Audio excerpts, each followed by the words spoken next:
joining data science teacher Brandyn. We are going to learn about the seaborn swarm plot, how, when, and why to use. Some extra detail. Truthfully, I find it's kind of ugly sometimes. It's hard to get to look properly, but you get some extra insights from this that you can't really get any other place. And so it is a really valuable plot in some senses, even if it's not the most beautiful. Okay, so we're going to do SNS. We imported seaborn as SNS, swarm plot, standard seaborn syntax, data equals df. We give it access to the whole data frame. Reading score, so this is a continuous variable, putting it on the x-axis, and y is a category. And seaborn will just group by this category on the axis. So female and male, we're grouping by those and plotting the distribution of both of those. So you can see we get slightly different distribution. We can tell this is kind of the same sense that we would get with a box plot, that one's a little bit more, they're not really sitting in the same place. But you can start to see here that the little dots are scrunching up on the side. There's really not enough room. So you really kind of lose the sense of the benefit of a swarm plot when this starts to happen.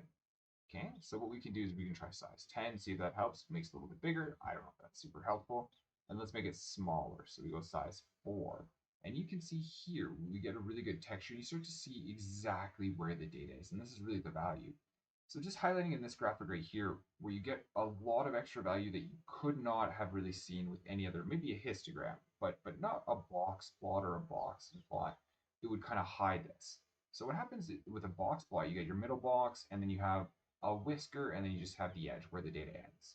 And so this is common in lots of plots. It kind of generalizes. And so you miss something like this, where we have the females have lots of 100 score, 99 score, and there's a group of them. It really kind of tapers off, but there's a huge amount that get perfect score. You can imagine a box plot. This would just be a line with a whisker at the end.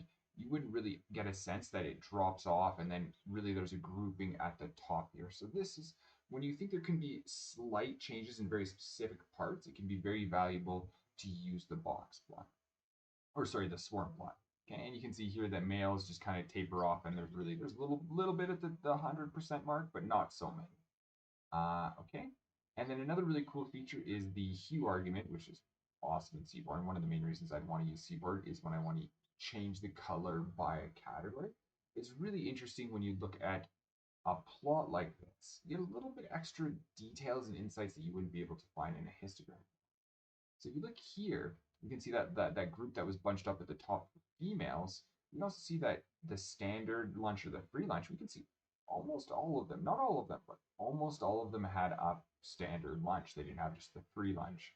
I got to eat healthy if you want to pass school, right? So, and you can see here, same thing with the males, is that mostly, even though the males didn't do quite as well, the top end, really, they did always eat their lunch. So you want to do well on an exam, make sure, or at least on your reading scores, you want to make sure you eat the good lunch.